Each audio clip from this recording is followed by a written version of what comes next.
Hello, my name is Luciano Thomas with the Dive Collective, and this is my review for El Camino. For those who don't know, this movie picks up immediately after the final episode of Breaking Bad and follows Jesse Pinkman as he drives away from the crime scene in El Camino, hence the title. So Breaking Bad ends with Walter freeing Jesse from the captivity of neo-Nazis, who had Jesse trapped in a cage cooking meth for them. Walter dies on the floor shortly thereafter, and the cops arrive on the scene. Spoilers from here on out. Jesse gets away from the cops, which, thank God. If the movie started off with him going through even more terrible stuff, I would have just checked out, honestly. I wanted Jesse to triumph in this movie, like most people probably did. I was also rooting for him the whole series of Breaking Bad, so I had a lot of emotional investment in his well-being, especially at the very beginning. I'd say the best part about this movie is the camera work. In classic Breaking Bad fashion, the camera is usually very unapologetically lethargic.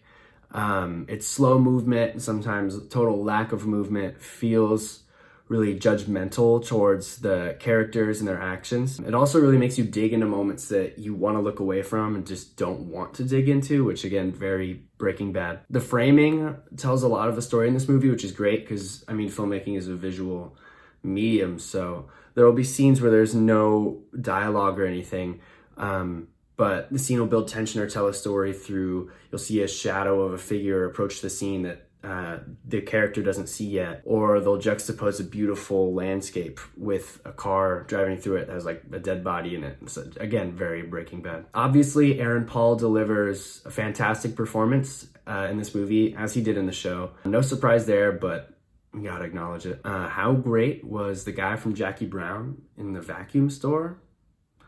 That was so great. I think the weakness of this movie came from the fact that it was a movie instead of a like full drawn out TV show. Breaking Bad's kind of slow burn style is evident in the movie, and it's great and it, fits, but it felt like they could have dove into longer. I wasn't bored at any point, but I felt like I didn't have the same sort of build up that Breaking Bad did. The best part of the movie, or at least my favorite part of the movie, but probably the best part of the movie, was the Western style shootout. It felt like Jesse taking control of a situation for the first time in his life, which again, as a big Jesse fan, I really liked that. And it was just a high action part of the movie. It was great. That said, the ending felt kind of underwhelming. Even though it was what I was wanting to happen the whole time, it's just, I don't know, maybe it's because I wanted it to happen the whole time. I anticipated it and that's why it was underwhelming. Maybe it's because it was a quiet ending. I don't know.